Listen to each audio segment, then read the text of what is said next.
केवल कांग्रेस ही उनकी दुकान नहीं है, कई सारी बीजेपी भी उन्हीं की जेब में है, कांग्रेस भी उन्हीं की जेब में है। आरोप सच है या आरोपों का ये साप्ताहिक बाजार है, इसी पर करेंगे हम बड़ी बहस। लेकिन आपको बता दें कि आज अरविंद केजरीवाल ने गंभीर आरोप लगाए मुकेश अंबानी की कंपनी रिलायंस इंडस्ट्रीज पर और किस तरह से रिलायंस इंडस्ट्रीज को फायदा पहुंचाया गया। और इसमें अरविंद केजरीवाल का आरोप यह है कि कांग्रेस और बीजेपी दोनों ही फायदा पहुंचाने में शामिल है। कांग्रेस ही उनकी दुकान नहीं है, कई सारी बीजेपी भी उन्हीं की जेब में है, कांग्रेस भी उन्हीं की जेब में है। सन 2000 में मुकेश अंबानी की रिलायंस इंडस्ट्रीज लिमिटेड को एनडीए सरकार ने, जिसमें भाजपा अहम हिस्सा थी, उन्होंने केजी बेसिन में गैस निकालने का ठेका रिलायंस वालों को दिया। तो 2004 में इन्होंने कहा कि हम 17 साल तक $2.25 प्रति यूनिट के हिसाब से एनटीपीसी को गैस सप्लाई करेंगे। लेकिन इनकी मंशा ही खराब थी। 17 साल तो होना दूर था, 2 साल के अंदर ही 2007 में इन्होंने कहा नहीं हम नहीं देते $2.25 में, $2.25 में, हमें तो $4.25 चाहिए। 2007 में तो ये हुआ था कि 2014 तक $4 के हिसाब से गैस दी जाएगी, लेकिन 2014 तो अभी आया ही नहीं है।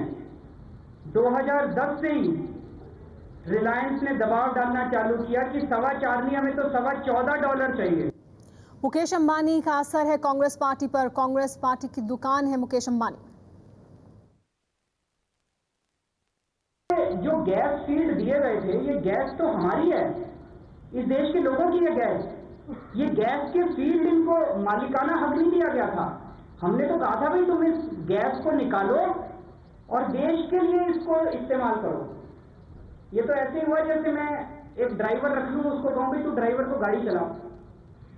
इन्होंने क्या किया, पिछले साल उन गैस फील्ड का 30% हिस्सा ब्रिटिश पेट्रोलियम को बेच दिया 35,000 करोड़ रुपए में। ये तो वही हुआ कि मैं गाड़ी खरीदूं और ड्राइवर को दूं और ड्राइवर मेरी गाड़ी बेच के आ जाए कल। 30%, और वो भी 21 वेल्थ में सर। 29 में से 21 ऑयल ब्लॉक्स जो हैं उनका 30% बेचा 35,000 करोड़ रुपए का, और भारत सरकार ने अलाउ कर दिया। ऐसा लग रहा है जैसे भारत सरकार एजेंट है। इस देश को मनमोहन सिंह नहीं चला रहे, मुकेश अंबानी चला रहे हैं। मुकेश अंबानी ने जो कहा ना कि कांग्रेस तो हमारी दुकान है, बिल्कुल सही कहा उन्होंने, गलत नहीं कहा। कांग्रेस मुकेश अंबानी की दुकान है, ये आरोप अरविंद केजरीवाल का। लेकिन हमारे साथ तमाम मेहमान भी मौजूद हैं जिनके साथ हम चर्चा करेंगे इसी मुद्दे पर कि ये आरोप सच हैं या ये आरोपों की साप्ताहिक मंडी है, साप्ताहिक बाजार है। हमारे साथ मुख्तार अब्बास नकवी मौजूद हैं बीजेपी से, हमारे साथ इसके अलावा नरेंद्र तनेजा भी मौजूद हैं, ऑयल एक्सपर्ट हैं। हमारे साथ वरिष्ठ पत्रकार दिबांग मौजूद हैं। हमारे साथ कांग्रेस पार्टी से भी मेहमान जुड़ेंगे। लेकिन सबसे पहले मुख्तार अब्बास नकवी जी, आपकी तरफ से बयान दिया गया कि ये साप्ताहिक बाजार है आरोपों का, लेकिन आरोप सच है या नहीं? देखिए, ये आरोप मैं तो इस जो मैंने कह रहा हूं कि बहुत दिनों से आरोप एक लगता है, वो आरोप खुद जो आरोप लगाते हैं वही भूल जाते हैं कि उन्होंने क्या आरोप लगाया। कभी जो है वो 70,000 करोड़ का लगाएंगे, कभी 70 लाख का लगाएंगे, कभी 70,000 का लगाएंगे, क्या लगाएंगे खुद कंफ्यूजन में जो आरोप लगाने वाले हैं वो खुद ही हैं। जहां तक सवाल है आज जो आरोप लगाया या जो कुछ चीजें उसमें अधिकांश चीजें देश के सामने हैं, पार्लियामेंट में चर्चा हो चुकी है, बस कोर्ट के अंदर हैं या विभिन्न जांच एजेंसियां जांच कर रही हैं। अब मंत्रिमंडल में फेरबदल जो हुआ है वो उस फेरबदल के पीछे अंदर की बात जो इस टीम को मालूम है, तो ये अच्छी बात है अगर ये बात उनके पास पुख्ता तौर से ये बात है जानकारी कि जो मंत्री हटाए गए हैं उसके पीछे जो इंडस्ट्रियल हाउसेस हैं उनका दबाव है और उनके कारण है, तो उसका और खुलासा करना चाहिए। नहीं कि आज उन्होंने हिट एंड रन वाली स्थिति करी, आज किया और फिर परसों दूसरा। लेकिन उनके खुलासे पर तक जाकर उनके आरोपों पर तो आपने ये कह दिया कि ये साप्ताहिक मंडी है आरोपों की, उन्हें फिर गंभीरता से लेना चाहिए। आप खुद भी कह रहे हैं कि गंभीरता से लेना चाहिए। इस वक्त बीजेपी की प्रेस कॉन्फ्रेंस भी चल रही है, राजीव प्रताप रूडी प्रेस कॉन्फ्रेंस को संबोधित कर रहे हैं। Public accounts committee, but there has been some reference which has been made to NDA government in 2003, 2004. The fact remains, the presentation as if it was made that the NDA government committed some mistake, and if someone has to look into the facts, which were spoken by the representative of India Against Corruption. They said that for a 17 years agreement, it was only $2.2 per unit. So this fact has to be kept in mind.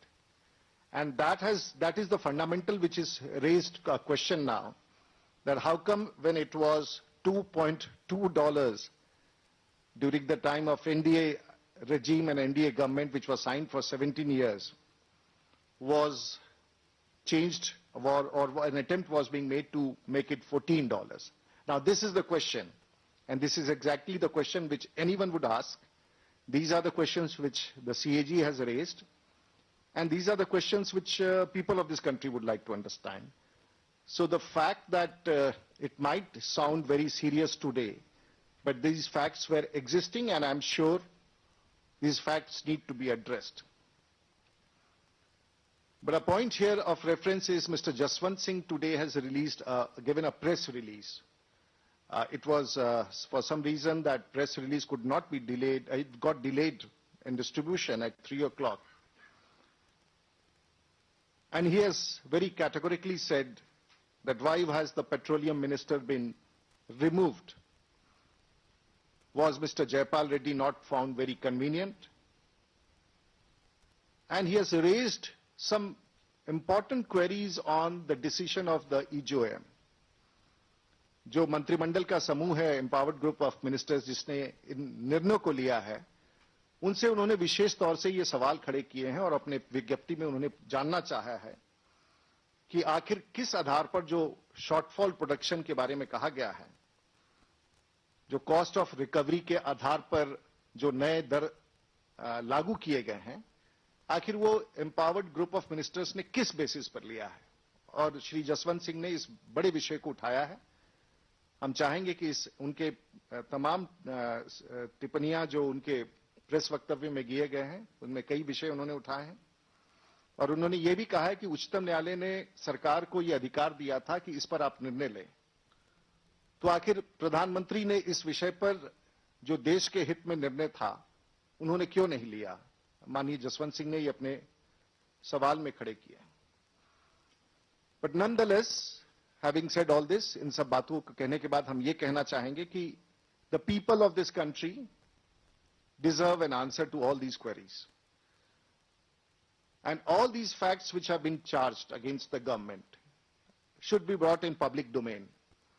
ये सभी तथ्य जो उजागर हुए हैं, चाहे वो CAG के रिपोर्ट में या पहले भी इसके बारे में जो चर्चाएं आई हैं और आज ये चर्चा इंडिया अगेंस्ट करप्शन ने उठाया है, तो भारतीय जनता पार्टी का यह मानना है कि इन तमाम विषयों पर सरकार को और सरकार में प्रधानमंत्री को इन सभी विषयों को सार्वजनिक करनी चाहिए और पब्लिक डोमेन में ला करके देश को बताना चाहिए, देश के प्रधानमंत्री को, कि आखिर ये जो निर्णय में परिवर्तन किया गया है और जिससे ये आरोप लग रहा है कि देश के खजाने पर पुनः 75,000 या 65,000 करोड़ का नुकसान हुआ है, इस पर देश के प्रधानमंत्री को जवाब देना चाहिए। भारतीय जनता पार्टी का ऐसा मानना है। Anything else? There is a press release by Mr. Jaswant Singh, which is already been submitted. Rajiv Pratap Rudy का कहना कि बीजेपी चाहती है कि तमाम जानकारी जो सामने रखी गई है, तमाम जो आरोप लगाए गए हैं, उन पर जवाब दिया जाए सरकार की तरफ से, प्रधानमंत्री जवाब दें। EJOM ने जो फैसले लिए उस पर भी जवाब दिया जाना चाहिए सरकार की तरफ से। ये बीजेपी का पक्ष बीजेपी की प्रेस कॉन्फ्रेंस में सामने रखा गया। हम लगातार चर्चा कर रहे हैं किस तरह से कांग्रेस मुकेश अंबानी की दुकान बना हुआ है, अरविंद केजरीवाल ने आरोप लगाया। हमारे साथ तमाम मेहमान भी मौजूद हैं। लेकिन अखिलेश जी, बीजेपी की तरफ से प्रेस कॉन्फ्रेंस की गई है जिसमें बीजेपी की तरफ से कहा गया है कि उनको क्यों घसीटा जा रहा है इस पूरे मामले में, सरकार को अपना पक्ष सामने रखना चाहिए, सरकार को जवाब देना चाहिए इन तमाम मुद्दों पर जो आज अरविंद केजरीवाल ने प्रेस कॉन्फ्रेंस के जरिए आरोप लगाए।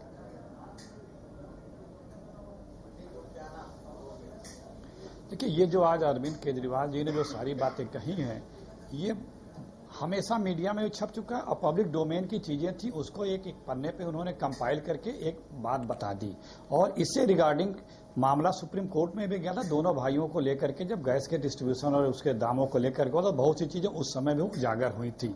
जो एक आरोप लगाया इन्होंने कि एक अभी जयपाल रेड्डी जो हमारे पेट्रोलियम मिनिस्टर थे, वो सिर्फ इसलिए हटाए गए क्योंकि वो रिलायंस को साथ उनकी अच्छी नहीं थी और उस पर वो सख्त रुख अख्तियार करते थे। ये आधार बता दिया एक मंत्री को हटाए जाने के लिए। लेकिन जिस एक मिनिस्टर को वो बोलते हैं मुरली देवड़ा जी कि वो उनसे काफी प्रो थे, तो वो क्यों फिर हटाए गए? जो आपको सूट करे उसे आप कह दें कि इसलिए हटाए गए कि वो प्रो नहीं थे, और जिसको आप खुद प्रो बता रहे हैं तो फिर वो क्यों हटाए गए? ये एक फैशन सा बन गया है। हम रिलायंस की पैरोकारी नहीं कर रहे हैं, हमें नहीं पता कि उन सब चीजों में क्या है, लेकिन जो बातें जिस प्रकार से बिना आधार के ये सब चीजें बताई जा रही हैं, जी, आपके मुताबिक बिना आधार के हैं तमाम आरोप, सनसनी फैलाने के लिए। दिमाग इस पर प्रतिक्रिया देना चाहते हैं? अखिलेश जी, मुझे लगता है कि ऐसी बात नहीं है। आप बात कर रहे थे कि पिछले मंत्री को क्यों हटाया गया। 7,000 करोड़ रुपए की जो पेनाल्टी लगी है, पिछले अगर वो मेरी बात सुन लीजिए, मैं आपको बता रहा हूँ, आपने जो सवाल पूछा है, आपके सवाल का मैं जवाब दे रहा हूँ। अखिलेश जी, आपने सवाल पूछा कि पिछले मंत्री क्यों हटाएंगे। आप देखें थोड़ा विस्तार से पिछले मंत्री, जिस तरीके से उनकी सांठगांठ थी। एक केन्स नाम की कंपनी है, अब ये तनेजा जी भी बैठे हुए हैं, वो भी बताएंगे बाकायदा जिस तरह की सांठगांठ उनकी थी। वो तो बिल्कुल प्रधानमंत्री से भी आगे बढ़ गए थे इस मदद में, इसलिए उनको हटाया गया। ऐसा लगा कि वही सर्वे सर्वा है। ऐसा नहीं है। इसको इतने आसानी से ये मत कहिए कि इसमें कुछ नहीं है, इसमें बहुत दम है इन आरोपों में। पर मुझे लग रहा है कि न तो कांग्रेस के प्रवक्ता लोग इस पर तैयारी करके आए हैं, और हम राजीव प्रताप रूडी को सुन रहे थे, मुझे लगा कि वो तैयार बिल्कुल नहीं है। कह रहे हैं कि 45,000 करोड़ है या 70,000 करोड़ है, देख लीजिए। ये ऐसे नहीं देखा जाता है। और ये ऐसा नहीं है कि दाम बढ़े हैं, दाम अभी कुछ बढ़े नहीं है कहीं भी। वो कह रहे हैं जो दाम बढ़ाए गए उस पर बात कीजिए। फिर उन्होंने कहा कि इसको सार्वजनिक कीजिए, तो सार्वजनिक तो है, ये तो मौजूद है वहां पर। आप बोलने दीजिए, आप भी इंडिया अगेंस्ट करप्शन की तरह मत हो जाइए। सुनिए बात को, आपकी आलोचना भी हो रही तो सुनिए। मैं भी आपकी बात सुन रहा था, ये बात ठीक नहीं है। मैं ये कह रहा हूं कि ये नए विषय हैं, ये वो विषय हैं जो अब तक नहीं उठते थे इस तरह से प्रेस कॉन्फ्रेंस में, और इस तरह से बातचीत इन पे नहीं होती है। और जरूरत है इनको पढ़ने की, इनको समझने की, इनमें गहराई तक जाने की, क्योंकि इसमें बहुत कुछ खेल है और आने वाले दिनों पर इस पर बहुत चर्चा होने वाली है। अखिलेश जी, आप इस पर जवाब देना चाह रहे थे? जी बोले। जी, मैं आती हूं मुख्तार जी आपके पास। देखिए, जो आरोप लगाया है 7,000 करोड़ रुपए जो पेनाल्टी लगी है, वो पेनाल्टी अगर वेव ऑफ कर देता कोई अगला मिनिस्टर, तो ये बात एक थोड़ी बहुत जस्टिफाई लगती कि ठीक है ये पेनाल्टी लगी है, उसको वेव ऑफ करने के लिए या उस पेनाल्टी को नाराज होकर के उस मिनिस्टर को हटाया गया। और जो बता रहे हैं कि $4 से $14 करने की बात 2010 से चल रही है, वो भी तो अभी $14 नहीं हुए। 2 से 4.25 तो हुए ना। सरकार ने तो उन पर पेनाल्टी लगाई है। अखिलेश जी, लेकिन 2.25 से $4.25 हो चुके हैं। 20 कुओं और 14.25 की कोशिश जारी है। नहीं, ये आरोप है। उसका रीजन देंगे, उसका रीजन बताने वाले बताएंगे, जो इसके जिम्मेदार लोग हैं वो उसका रीजन बताएंगे। लेकिन जो कुएं नहीं चालू किए गए, जिससे गैस नहीं निकाली गई, उसी के आधार पे इसी सरकार ने तो पेनाल्टी लगाई है। जी अखिलेश जी, नरेंद्र तनेजा जी भी हमारे साथ मौजूद हैं, उन्हें भी शामिल करते हैं इस चर्चा में। एक तरफी कही जा रही है। अखिलेश जी, आपने अपनी बात रखी सामने। नरेंद्र तनेजा जी, क्या इन आरोपों में दम है, या फिर जिस तरह से अखिलेश जी कह रहे हैं कि बुनियाद आरोप है, सरकार को इस तरह से नहीं घेरा जा सकता, और जो जवाब देने वाले हैं वो जवाब देंगे इस पर? देखिए, दो पहलू हैं। एक है राजनीतिक पहलू, जिसके लिए किसी सबूत की जरूरत नहीं होती, हम लोग बात कर सकते हैं, आरोप भी लगा सकते हैं, प्रत्यारोप भी लगा सकते हैं। और एक दूसरी बात है जो समझने की, वो है कि जो जिस जगह की बात हो रही है वो गहरे समंदर में है, उसको कहा जाता है डीप वाटर डेवलपमेंट। और जो इसके लिए ना तो भारत के अंदर टेक्नोलॉजी है, ना चाहे वो रिलायंस हो या ओएनजीसी हो, कोई कंपनी उसको विकसित कर सकती है। सारा का सारा काम विदेशी ठेकेदारों के माध्यम से कराया गया, क्योंकि हमारे पास उसके लिए टेक्नोलॉजी अवेलेबल नहीं है। और जो ब्लॉक ये दिया गया था वो बिडिंग के मार्फत हुआ था, मतलब उसकी नीलामी हुई थी, उसमें कोई भी जाकर के, मैं जाकर के मेरे पास अगर पैसे हो तो मैं भी बिड कर सकता था। इन लोगों ने किया, इन्होंने जीता और इनको ठेका मिला। अब प्रश्न ये उठता है कि जो एनटीपीसी वाला मुद्दा है, एनटीपीसी ने वो ठेका टेंडर दिया था, उस टेंडर के लिए रिलायंस ने भी बिड किया था, और उन्होंने जो प्राइस कोट करी थी, जो आज कीमत मिल रही है उससे वो आधी थी। उसके बाद वो मसला जो है, एनटीपीसी ने वो जब कहा कि इन्होंने, रिलायंस ने नई कीमत मांगी तो उन्होंने उसको मना कर दिया, मसला कोर्ट में गया। इन द मीन टाइम जो है अंतर्राष्ट्रीय बाजार में गैस की कीमतें कहीं से कहीं पहुंची, वो एक अलग विषय है। मेरा सिर्फ एक आपसे आग्रह है और कहना है, वो ये कि ये बहुत ही संवेदनशील मसला है। इस हिसाब से है कि हमारे देश में हम लोग आम बेच के, पापड़ बेच के, पता नहीं क्या क्या बेच के विदेशी मुद्रा कमाते हैं, और 50% हमारी साल भर की विदेशी मुद्रा हम तेल और गैस और कोयला मंगाने में खर्च करते हैं। तो ऐसे समय में हमारे देश में जहां जहां उत्पादन संभव है, हमको उसको इंसेंटिवाइज करना चाहिए, पॉलिटिसाइज नहीं करना चाहिए। अब जहां तक इस बात की बात है कि गहरे समंदर के अंदर जहां पे तमाम नेता या मेंबर ऑफ पार्लियामेंट जाने से भी डरेंगे क्योंकि वो इतनी गहराई में है और इस इलाके में बंगाल की खाड़ी में जहां अक्सर तूफान आते हैं, तो वहां पे जाकर के ये पहले ये तमाम जानकारी आप हमें दे रहे हैं, बहुत अच्छी बात है। लेकिन जो मैं जानना चाह रही हूं आपसे वो ये कि ये आरोप जो लगाए गए हैं, अरविंद केजरीवाल ने जो आरोप लगाए हैं, उनमें दम है या नहीं है? देखिए, जो आरोप लगाए, पहली बात तो ये सब कुछ हम लोग मीडिया में या हम लोग जो ऑयल को तो पता है, सीएजी इसका आधार, सीएजी की जो रिपोर्ट है वो है, और इसके अलावा कुछ और रिपोर्ट जो मीडिया में आई है उसका वो रिपोर्ट है। और जहां तक मेरा मानना है कि जो टेक्नोलॉजी की बात है कि भाई वास्तव में क्या वहां गैस के जितने कुएं खोदने थे नहीं खोदे गए, क्यों नहीं सरकार इसकी जांच करती? सरकार के पास एक डायरेक्टरेट है जिसे डायरेक्टरेट हाइड्रोकार्बन्स बोलते हैं, टेक्निकल बॉडी है, वो जाके उसकी जांच करें। अगर ये आरोप के भाई ज्यादा पैसे लगा दिए गए उसकी भी जांच हो जाए तो उसमें बुराई क्या है? अगर जांच अगर करनी है, मुझे लगता है कि देखिए जहां तक गैस की बात है, लेकिन मेरा ये मानना है कि जो आरोप, जो जांच के बाद इस तरह की बातें हों, जो आरोप लगे हैं तो जांच होनी चाहिए, जांच होनी चाहिए। बिना जांच से मुझे लगता है कि हमारे जांच होने से पहले इस तरह के आरोप नहीं लगाए जाने चाहिए, ये कहना है नरेंद्र तनेजा जी का। इसी पर बात आगे करेंगे क्योंकि आरोप लगाए गए हैं, सेंसेशनलाइज नहीं करना चाहिए। बड़े उद्योग घराने पर आरोप लगाए गए हैं तो उसके क्या नतीजे हो सकते हैं, क्या उसका नुकसान भी हो सकता है? केवल कांग्रेस ही उनकी दुकान नहीं है, कई सारी बीजेपी भी उन्हीं की जेब में है, कांग्रेस भी उन्हीं की जेब में है। एबीपी न्यूज पर लगातार हम चर्चा कर रहे हैं अरविंद केजरीवाल ने जो आरोप लगाए हैं रिलायंस इंडस्ट्रीज पर, कांग्रेस और बीजेपी पर। लेकिन इस बीच वीरप्पा मोइली ने कहा है कि वो इन आरोपों पर कुछ नहीं बोलेंगे। उनसे जब बात करने की कोशिश की गई तो उन्होंने कहा कि वो इस पर कोई जवाब नहीं देना चाहते, आरोपों पर कुछ नहीं बोले वीरप्पा मोइली। फिलहाल पेट्रोलियम मंत्री हैं और वीरप्पा मोइली ने ये बयान दिया है कि वो इस पर कोई जवाब नहीं देना चाहते। हमारे साथ लेकिन तमाम मेहमान बने हुए हैं जिनके साथ हम चर्चा कर रहे हैं। ब्रेक पर जाने से पहले नरेंद्र तनेजा जी ने ये सवाल उठाया, ये मुद्दा उठाया कि बिना जांच के इस तरह के आरोप नहीं लगाए जाने चाहिए। दिबांग, क्या बिना जांच के इस तरह के आरोप लगाना एक बड़े उद्योग घराने पर गलत है? मेरे ख्याल से अगर आप विस्तार से देखें तो अगर आप 2011 और 2012 की बात देखें तो 70 MMSCMD उसका उत्पादन होना था, जो घटकर 42 रह गया, 20,000 करोड़ का नुकसान हो गया।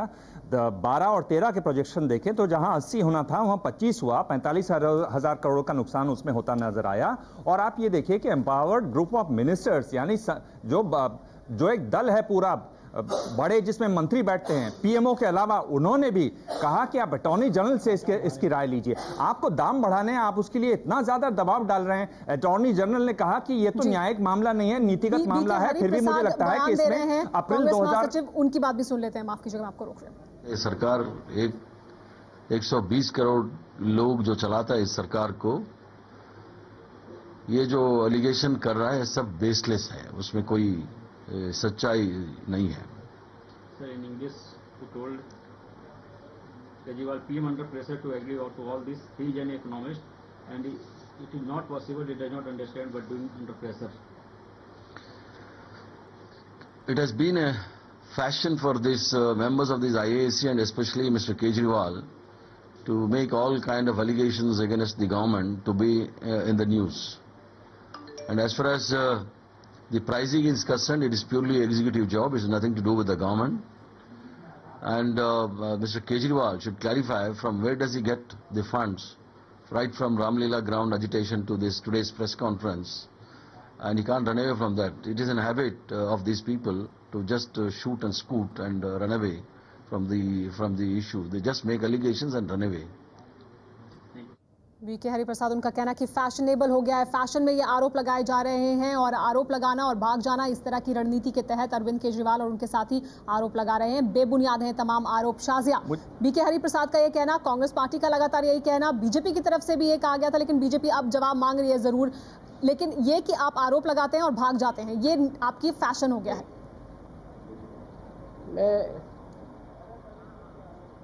एक तो हम आरोप लगा रहे हैं बाकायदा दस्तावेजों के साथ, एनेक्शर्स के साथ, फैक्ट के साथ। दूसरी बात, हम भाग नहीं रहे हैं, हम यहीं पर हैं और हम लोगों को और कुछ लोगों को भगाएंगे, भागने वालों में से नहीं है हम लोग। इसीलिए हम लोग हिम्मत कर रहे हैं ऐसी बात कहने की जो लोग आसानी से नहीं कहते हैं। रॉबर्ट वड्रा पर आसानी से कोई बात नहीं करता। मुकेश अंबानी की बात आती है तो और भी मुश्किल होती है, क्योंकि देश की पार्टियां लगता है एक दूसरे के लिए नहीं, अपने आला कमान के लिए, मुकेश अंबानी के लिए काम कर रही हैं। जाहिर सी बात है, बड़ा मुनाफा है और पूरी तरह से इस तरह से खेल चल रहा है, खुला खेल फर्रुखाबादी। तो ये जो है बात निकलेगी तो दूर तलक जाएगी, लेकिन बात निकले तो सही। जब भी बात आती है मुकेश अंबानी की, सब चुप हो जाते हैं। इसीलिए शायद वीरप्पा मोइली भी डर के मारे कुछ कह नहीं रहे हैं, लेकिन कम से कम उन पर दबाव रहेगा और नजर जो है पैनी हो गई है लोगों की इस तरह की मुहिम के चलते। और अगर लोगों से साप्ताहिक बाजार कहें या कहें कि हमारा फैशन है, तो बहुत अच्छा फैशन है और ये फैशन जो है बहुत चलेगा और ये चलन जो है देश को बदलेगा और इस तरह का फैशन जरूरी है। लेकिन आप आपके पास आते हैं मुख्तार अब्बास नकवी जी को इस बीच उनसे मेरा सवाल, गंदी बीमारी को इसमें बहुत संक्षेप में नकवी जी आपके पास आया सुमारा, उससे पहले मैं ये कहना चाहता हूं कि जिस तरह से इंडिया अगेंस्ट करप्शन जब तक एक राजनीतिक एंटिटी, एक पार्टी नहीं बना था, उससे पहले जब आप बात कहते थे शाजिया कोई भी इस तरह की, तो उसको बहुत गंभीरता से लिया जाता था, उसका जवाब दिया जाता था, उसको समझा जाता था। पर जब से आप राजनीतिक दल बन गए हैं, आपकी बातें अब हल्की लगने लगी हैं। जैसे ये जो मुद्दा है बहुत महत्वपूर्ण मुद्दा है, आपने सारे कागज रखे हुए हैं और साफ दिखाई दे रहा है ये चीज। आप मेरी बात सुन लीजिए, बात सुन लीजिए शाजिया, बात सुन लीजिए। मैं भी एंकर रह चुका हूं शाजिया, आप भी रही हैं एंकर, मैं भी रह चुका हूं। बात सुन लीजिए, मैं खत्म कर रहा हूं। तो इसलिए एक इसमें ये बात है, लेकिन मुझे लगता है कि जो मुद्दा इन्होंने आज उठाया है बहुत गंभीर मुद्दा है। कागजात मौजूद हैं, सरकारी कागजात मौजूद हैं जो ये सवाल को खड़ा करते हैं, खड़ा ही नहीं करते हैं, इसको पुख्ता करते हैं। और कांग्रेस के लोग अगर ये कहें कि बेबुनियाद है और ये सब ये लोग लगाते हैं, भाग जाते हैं, मेरे ख्याल से वो सब बातें सुनने में अच्छी लगती हैं। आपने सवाल पूछा है, आप एक जवाब दे दिया, लेकिन जो देखने वाले हैं, जो समझने वाले हैं, वो इसको समझेंगे कितनी गंभीर ये मुद्दे हैं। जी, लेकिन मुख्तार अब्बास नकवी जी, गंभीर आरोप ये भी लगाया गया है अरविंद केजरीवाल की तरफ से कि बीजेपी और कांग्रेस दोनों मुकेश अंबानी के इशारे पर चलते हैं। देखिए, पहली बात तो मैं जो बात आपने कही, 2 बजे दिन में भारतीय जनता पार्टी की तरफ से श्री जसवंत सिंह जी की तरफ से एक प्रेस रिलीज जारी हुई है और उसमें जो मंत्रिमंडल में बदलाव और मंत्रिमंडल में फेरबदल में जो विषय थे, उन विषय पर जो है वो विस्तार से चर्चा की गई है और उस पर कई सवाल पूछे गए हैं, वो आपके पास होगा। कल जो है वो वेंकैया नायडू जी ने भी इस मुद्दे पर उठाया था। ये एक मुद्दा अलग है। जहां तक सवाल है कि ये कहना कि अमुक औद्योगिक घराने के साथ सारा राजनीतिक पार्टी मिली हुई है या अमुक या सारी राजनीतिक पार्टियां भ्रष्टाचार के दलदल में फंसी हुई हैं, हम केवल ईमानदार हैं और सारा के सारा देश बेईमान है, तो मुझे लगता है कि इससे जो है वो जो भी संस्था है या जो भी राजनीतिक पार्टी बनने की तरफ बढ़ रही है, उससे उसको फायदा नहीं होगा। जो आज मुद्दे आए हैं वो मुद्दे, दिभाग जी जो आप बात कह रहे थे, वो आज जो मुद्दे आए हैं वो पीएससी के सामने, पीएससी उस पर चर्चा कर रही है। पीएससी एक संवैधानिक संस्था है। आज जो मुद्दे आए हैं उनमें अधिकांश मुद्दे कोर्ट में हैं। आज जो मुद्दे आए हैं उसमें कुछ मुद्दों पर जो है वो विभिन्न जांच एजेंसियां जो है वो जांच कर रही हैं। पार्लियामेंट में इन तमाम मुद्दों पर चर्चा हो चुकी है। बीजेपी की तरफ से चर्चा की गई और सरकार को जवाब देना था, उस पर जवाब दिया भी और कुछ में आधा अधूरा जवाब दिया। उस सवालों को लेकर के हम हमेशा इस बात को उठाते रहे। आपने फिर से एक बार नए सिरे से उसको एक तोड़ मोड़ के जोड़ के एक बार फिर से इसको किया, ताजा किया। तो हम आपको बधाई देते हैं। तो आप क्या कहना चाह रहे हैं? किया, लेकिन आप ताजा करके उसको रुकिए, नहीं करना चाहिए, या आप ये कह रहे हैं कि ये तो पुरानी बातें हैं, इस पर हम पहले ही सब कुछ कर चुके हैं, तो अब ये नहीं उठाना चाहिए? क्या कहना क्या चाहते हैं आप? नहीं, आपने सुना नहीं पूरी बात मेरी। मैंने कहा ताजा करा, बहुत अच्छा किया, लेकिन ताजा करने के बाद अब आप जो है वो अपने मंच पे जो है वो कम से कम 1.5 दर्जन मंत्रियों के फोटो लगा लेते हैं, कहते हैं ये सब भ्रष्टाचारी है, लेकिन वो जाता कहां है गायब? आज आप उठाएंगे, कल गायब दूसरा हो जाएगा, फिर परसों उठाएंगे वो गायब हो जाएगा। नकवी जी, आप तो जो बात कह रहे हैं, आप आखिरी अंजाम तक तो ले जाइए। नकवी जी, आप ये जो बात कर रहे हैं कि इस पे रिपोर्ट आ चुकी है, इस पे चर्चा हो सकती है, इसके बारे में सबको मालूम था। सवाल ये आज इसलिए जरूरी है कि इसी के आधार पर, इन्हीं बातों के आधार पर एक मंत्री को हटाया गया, उनसे पदभार छीना गया, एक ऐसा मंत्री जो बहुत सफाई से काम कर रहा था, तो इसलिए ये बातें दोबारा रेलेवेंट हो जाती है। नकवी जी, इनका फैक्ट है वो है, आपके मंत्री को है। मैंने उस पर शाजिया भी जवाब देना चाहती है, उनका जवाब सुन ले फिर आप बोलेगा। जी शाजिया, सुनिए, ये बात रिलेवेंट है, जरूर है, लेकिन मेरा जो अनुरोध और मेरा जो निवेदन है हमारे जो इंडिया अगेंस्ट करप्शन जो की पार्टी जो बन रही है उनके लोगों से, कि आपने ये मुद्दा उठाया तो इसको अंजाम तक तो पहुंचाइए। अब आप कल एक और मुद्दा लेकर आ जाएंगे, इसको भूल जाएंगे, तो ये जो एक इस तरह का एक क्रम चल रहा है, उससे क्या होता है, देखिए आपको याद होगा अगर बोफोर्स का मुद्दा उठा था तो बोफोर्स का मुद्दा आखिर तक था। अगर जो है वो इससे पहले जितने भी मुद्दे हुए वो एक मुद्दे को लेकर लड़ाई चलती रही। जी मुख्तार अब्बास नकवी जी, शाजिया का कहना कि आप किस लिए बैठे, और सही बात भी है, किस लिए बैठे हैं? जो तमाम लोग मौजूद हैं सार्वजनिक जीवन में, उन सबकी जिम्मेदारी है। अगर आरोप लग रहे हैं, गंभीर आरोप लग रहे हैं, तमाम जानकारियां सामने आ रही हैं, तो सभी को उसके लिए कुछ करना चाहिए। सिर्फ इंडिया अगेंस्ट करप्शन की जिम्मेदारी है क्या? केवल कांग्रेस ही उनकी दुकान नहीं है, कई सारी बीजेपी भी उन्हीं की जेब में है, कांग्रेस भी उन्हीं की जेब में है। हम लगातार चर्चा कर रहे हैं मुकेश अंबानी की कंपनी पर लगाए गए आरोप सच हैं या ये आरोपों का साप्ताहिक बाजार है। हमारे साथ नरेंद्र तनेजा जी भी मौजूद हैं। नरेंद्र तनेजा जी, आपने कहा कि जांच होनी चाहिए, उसके बाद इस तरह की बातें सामने रखनी चाहिए, इस तरह से आरोप नहीं लगाने चाहिए, लेकिन ये तमाम जानकारियां तो मौजूद है, पब्लिक डोमेन में है ये तमाम जानकारियां। अगर ये बात नहीं उठेगी तो फिर जांच होगी कैसे? देखिए, परफॉर्मेंस ऑडिट या टेक्निकल ऑडिट पे नहीं है, ये ज्यादातर जो जानकारी है सीएजी के आधार पे।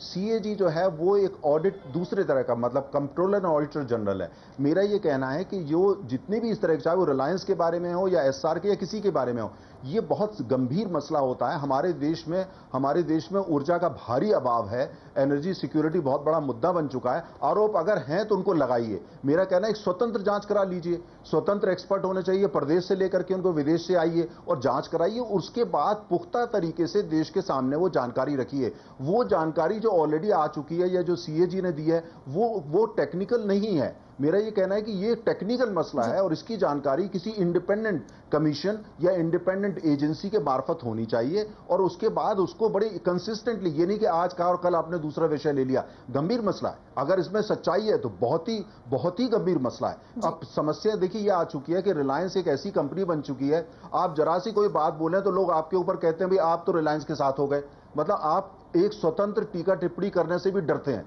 तो ऐसी स्थिति देश के अंदर पैदा हो चुकी है दुर्भाग्य से। मेरा यह मानना है गंभीर मसला है, गंभीर आरोप है, स्वतंत्र लेकिन क्रेडिबल जांच होनी चाहिए और गंभीरता से मुद्दे को उठाया जाना चाहिए, क्रेडिबल जांच होनी चाहिए। शाजिया, गंभीर मुद्दा है लेकिन गंभीरता से उठाया जाना चाहिए। यही मुख्तार अब्बास नकवी जी भी कह रहे थे कि आज आरोप लगाया तो कल इससे भाग न जाए।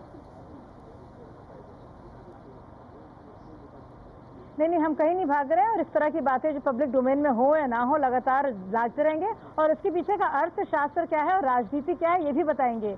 लगातार आप टीवी चैनलों में देखते हैं बड़े बड़े एक्सपर्ट्स को कहते हुए कि बस जरूरी थे दाम बढ़ना, लेकिन हम लोगों को बताएं कि दाम बढ़ाना जरूरी नहीं थे, दाम बढ़ाए गए क्यों, जरूरत की वजह से नहीं, पर क्योंकि किसी एक कंपनी का फायदा होना था इसके लिए। और इसके यानी कि हम लोगों को बताना चाह रहे हैं कि सारे के सारे लोग जो टॉप उसमें हैं कि जिनको पद भी दिए जाते हैं कैबिनेट के, वो सिर्फ किसी एक कंपनी के जो सबसे सीनियर जो लोग हैं उनको खुश करने के लिए और उनके प्रॉफिट के लिए किए जाते हैं, जो कि बहुत ही गंभीर बात है। आपने दूसरा सवाल बार बार आप पूछ रहे हैं कि आरोप है, गंभीर है कि नहीं, कैसे पता चलेगा? हम भी जानना चाह रहे हैं कि अगर आरोप को आप कैसे गंभीर मानेंगे जब तक जांच नहीं हो। लेकिन सवाल ये, जांच कौन करेगा?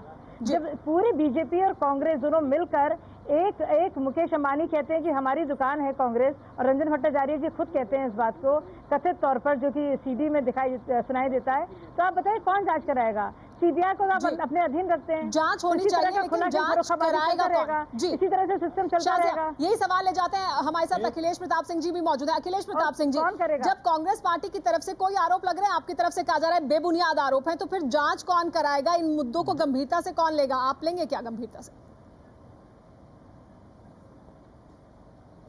देखिए, ये जो इंडिया अगेंस्ट करप्शन के जो लोग आए हुए हैं, इनका पास्ट देखिए, इन पे विश्वास करने लायक नहीं है। जो अन्ना के नहीं वो किसी को मैं उस पर जाना नहीं चाहता हूं। दूसरी बात, जो ये आरोप लगा रहे हैं, कल तक ये बोलते थे कि कारपोरेट हाउसेज पे कोई नकेल नहीं होनी चाहिए लोकायुक्त में और एनजीओ पे नहीं होनी चाहिए। आज कारपोरेट हाउस के खिलाफ ये आ रहे हैं, ठीक है, लेकिन जो कारपोरेट हाउस पे आ रहे हैं, एक जो दो एलिगेशन लगाया है कि एक मिनिस्टर इस रीजन से हटा है और ये इस तरह से लाभ पहुंचाया गया। जो लाभ पहुंचाया गया उसमें इन्होंने तर्क दिया है कि उन्होंने अपनी लागत को बढ़ा के बताया, जिससे उसकी जो कास्ट गवर्नमेंट से लेनी थी उसको उन्होंने बढ़ा के ले लिया।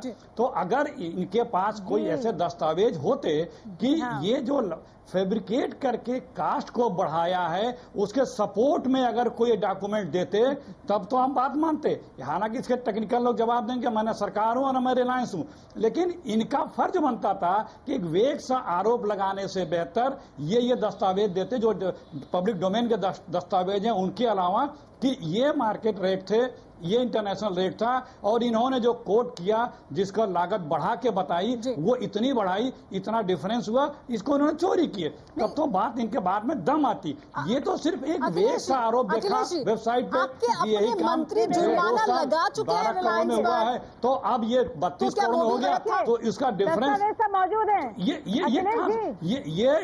चीप पब्लिसिटी के लिए, चीप पब्लिसिटी के लिए $2 का करार, $2 पर कहाँ मौजूद है, कहाँ मौजूद है? आपसे कोई बात की जाए तो ये बोलेंगे वेबसाइट पे। आप ये बताएं कि जिस आधार पे आपने कहा, एक मिनट सुन लें, आपने ये बताया कि 2 साल पहले तक जो इक्विपमेंट्स ये खरीदते थे उसकी लागत 12,000, प्लीज बोलने दें 12,000 करोड़ रुपए होती थी, उसको 2 साल बाद वही उसी की लागत इन्होंने 42,000 करोड़ बता करके गवर्नमेंट से उतना एक्स्ट्रा पैसा और ले लिया, गवर्नमेंट कितना लॉस हो गया। तो आपके पास अगर कोई दस्तावेज हो ये बताने के लिए कि ये जो दाम बढ़ा करके इन्होंने प्रोड्यूस किया गवर्नमेंट में वो फर्जी था, उसके रेट।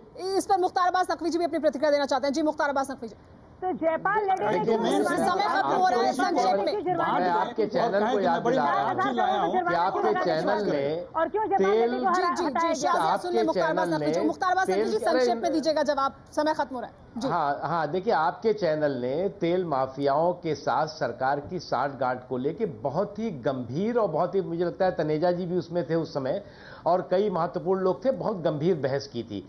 और ये तमाम मुद्दे कि तेल माफियाओं की सरकार के साथ साठगांठ और देश में तेल के बढ़ रहे दाम और उन दामों के पीछे के सच के बारे में बहुत विस्तार से आपने चर्चा कराई थी। मैं तो आपको बधाई दूंगा। ये जो अभी इन लोगों ने किया है वो मैं फिर जो कह रहा हूं कि अगर इन्होंने किया है बहुत अच्छा, हम इनका स्वागत करते हैं, लेकिन अब ये ना कहें कि हमने कर दिया है अब आगे तुम लोग बढ़ाओ। तो कोई, अब आप पॉलिटिकल पार्टी हैं, कोई ये तो है नहीं कि हम आप कहोगे और हम आपके पीछे झंडा लेके घूमेंगे। आप कोई अब सोशल ऑर्गेनाइजेशन नहीं रहे, आप तो कहते हो हम राजनीतिक दल हैं, हम सारे बीजेपी को कांग्रेस को उखाड़ फेंकेंगे, हम ही देश का विकल्प है, तो अच्छी बात है, हम आपका स्वागत करते हैं। यही इसको आगे बढ़ाएं, हम आगे नहीं बढ़ाएंगे, हम क्यों उनके पीछे झंडा लेके घूमें। दिबांग आखिरी प्रतिक्रिया आपकी भी संक्षेप में सिर्फ यह है कि मुश्किल है कि कांग्रेस वालों पर सीधे आरोप लग रहे हैं, वो सीधा मना करेंगे। नकवी जी जो हैं वो इनके साथ खड़े नहीं रह सकते शाजिया और अरविंद केजरीवाल के साथ, क्योंकि उनके अध्यक्ष के खिलाफ आरोप लगा रहे हैं। तो एक तरीके से दोनों एक साथ खड़े हो जाते हैं और यही अरविंद केजरीवाल कह रहे हैं कि बीजेपी और कांग्रेस एक ही खाने में खड़े हो जाते हैं। पर नकवी जी जब आप उनके साथ खड़े होते हैं कांग्रेस के साथ, तो आप अरविंद केजरीवाल की ही बात को सच भी करते हैं। जरा सोचिए इस पर आप लोग।